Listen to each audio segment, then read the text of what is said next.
नक्सली मुठभेड़ से जुड़ी बड़ी खबर। 12 दिन से चल रहे ऑपरेशन में अब तक 4 नक्सलियों को ढेर किया जा चुका है। 5 मई को एक वर्दीधारी नक्सली मारा गया। अभियान में सैकड़ों नक्सली ठिकाने और बंकर नष्ट किए गए हैं। तो बीजापुर नक्सली मुठभेड़ से जुड़ी हुई ये बड़ी खबर आपको बता दें। 12 दिन से चल रहे नक्सल ऑपरेशन में अब तक 5 नक्सलियों को ढेर किया गया है। 5 मई को एक वर्दीधारी नक्सली को भी मारा गया। अभियान में सैकड़ों नक्सली ठिकाने और बंकर नष्ट कर दिए गए हैं। और सीधे रुक करेंगे हमारे साथ रायपुर न्यूज रूम से रवि मीरी जुड़ गए हैं। रवि, देखिए लगातार ऑपरेशन जारी है। अब तक कई बंकर नष्ट किए गए तो वहीं 4 नक्सली भी मार गिराए गए हैं। 12 दिन से बीजापुर में ये नक्सली मुठभेड़ चल रहा है और खासकर बात करें कर्रेगुट्टा की पहाड़ी में जो बहुत ही भौगोलिक विपरीत परिस्थितियों में हमारे जवान वहां ऑपरेशन कर रहे हैं। और 12 दिन के समय बीत जाने के बाद ये जानकारी आई है कि अब तक 4 वर्दीधारी नक्सलियों को हमारे जवानों ने ढेर कर दिया है। इसमें 24 अप्रैल को 3 नक्सली मारे गए थे और 5 मई को एक वर्दीधारी नक्सली मारी गई है।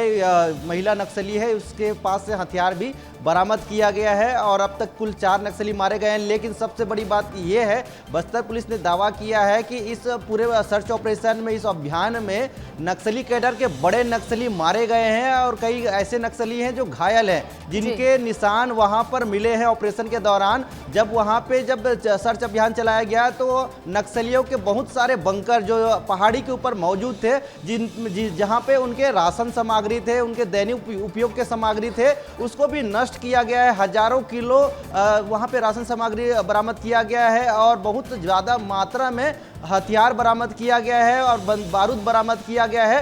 तो नक्सलियों की बहुत बड़ी साजिश वहां पे चल रही थी। बहुत बड़ा अभियान नक्सलियों का अभियान होने वाला था, रणनीति बनाई जा रही थी। उसी नक्सलियों के अभियान रणनीति को हमारे जवानों ने नष्ट कर दिया है और नक्सली जो वहां पर थे वो सभी भाग खड़े हुए हैं। इसके अलावा जो सबसे बड़ी जानकारी ये सामने निकल कर आ रही है कि अभी भी हमारे जवान उस पहाड़ी पे 43 डिग्री टेम्परेचर के बावजूद वहां ऑपरेशन कर रहे हैं और अभी भी ऑपरेशन जारी है। पूरी पहाड़ी को फतह करने के बाद ही हमारे जवान वहां से वापस आएंगे। तब तक के लिए अभी भी वहां हजारों जवान पहाड़ी को घेर कर धीरे धीरे पहाड़ी की चोटी पर पहुंच रहे। इससे पहले बूढ़ा पहाड़ को हमारे जवानों ने कब्जा किया और बूढ़ा पहाड़ में तिरंगा झंडा फहराया गया। उसके बाद अभी कर्रेगुट्टा की पहाड़ी बची है, उस पहाड़ी कुप में भी तिरंगा फहराना बाकी है। ऋतु जी बिल्कुल बिल्कुल रवि, और उस पल का भी इंतजार है जब उस पहाड़ी पर भी हमारे जवान पहुंच जाएंगे उसकी चोटी तक। आप बने रहिएगा, लौटेंगे आपके पास। संजय ठाकुर हमारे साथ जुड़ गए हैं। संजय, लगातार हम देख रहे हैं कि 12 दिन से नक्सल ऑपरेशन चल रहा है जिसमें जवानों को बड़ी सफलताएं भी मिल रही हैं। 4 नक्सली ढेर किए गए हैं। इस इलाके को लेकर थोड़ी जानकारी विस्तार से दीजिएगा, जिस पहाड़ी पर आप चढ़ने की कोशिश जवान कर रहे हैं, चढ़ते जा रहे हैं लगातार। देखिए ऋतु, ये पहला ऐसा नक्सल ऑपरेशन है जो लगातार 12 दिन से जारी है और पुलिस द्वारा इतनी रुक कर इतनी देरी से इसके बारे में अपडेट जारी की जा रही है। इससे पहले पुलिस ने एक अपडेट दिया जिसमें 3 माओवादियों के शव बरामद किए गए थे। आज फोर्स ने एक बार फिर से बताया है कि एक और महिला माओवादी का शव बरामद किया गया है। कुल 4 शव बरामद किए गए हैं। हालांकि पुलिस ने फिर दावा किया है कि हमने कई बड़े कैडर के नक्सलियों को मारा है, साथ ही नक्सलियों के कई बंकर और छुपनों के ठिकानों को ढेर किया है। देखिए, अब ये जो कर्रेगुट्टा का इलाका है, क्योंकि ये तेलंगाना और छत्तीसगढ़ की सीमा पर बसा इलाका है, बहुत ऊंची पहाड़ी पर्वत श्रृंखलाओं का एक ये श्रृंखला है। लगभग 50 किलोमीटर लंबी ऊंची पहाड़ियां यहाँ पर, जहां नक्सलियों ने पिछले 40 सालों में अपना सबसे मजबूत ठिकाना बनाया था।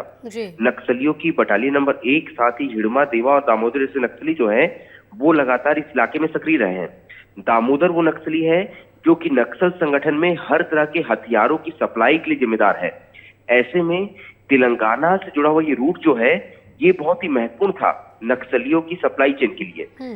फोर्स फिलहाल नक्सलियों की सप्लाई चेन को ध्वस्त करने की कोशिश कर रही है। लगातार इस इलाके में फोर्स द्वारा जो ऑपरेशन चलाया जा रहा है उसमें नक्सलियों को मारना या नक्सलियों को गिरफ्तार करना ये सेकेंडरी है। फोर्स सबसे पहले चाहती है कि कर्रेगुट्टा की पहाड़ियों पर एक स्थायी कैंप स्थापित किया जाए, साथ ही इस इलाके में नक्सलियों का जो सबसे सेफ कॉरिडोर था उसे पूरी तरह से बंद किया जाए। यही वजह है कि फोर्स इस इलाके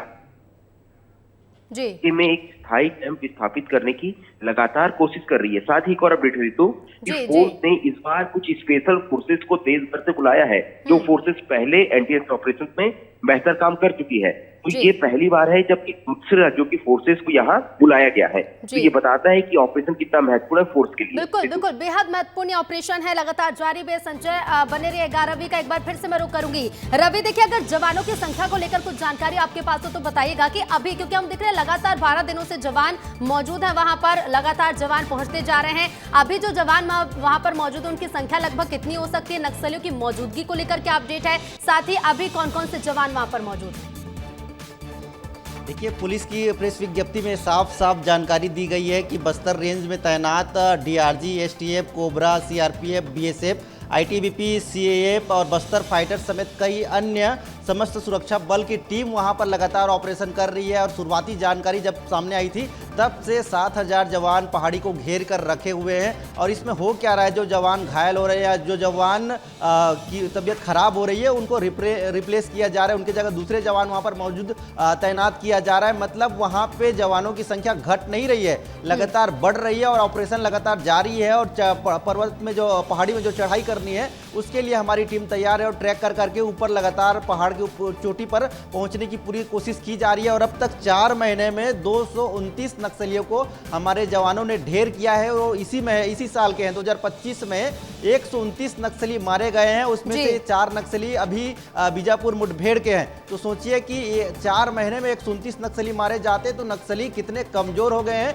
उनकी टीम संगठन बहुत कमजोर हो चुका है, इसीलिए वो डिफेंस के मुद्रा में है ही नहीं, वो बचने की कोशिश कर रहे हैं, भागने की कोशिश कर रहे हैं। रितु, बिल्कुल बिल्कुल रवि, और देखना होगा ये ऑपरेशन कब खत्म होगा, इस ऑपरेशन में जवानों को कितनी बड़ी सफलता हाथ लगती है। फिलहाल शुक्रिया रवि आपका जानकारी के लिए। संजय, आपका भी बहुत शुक्रिया।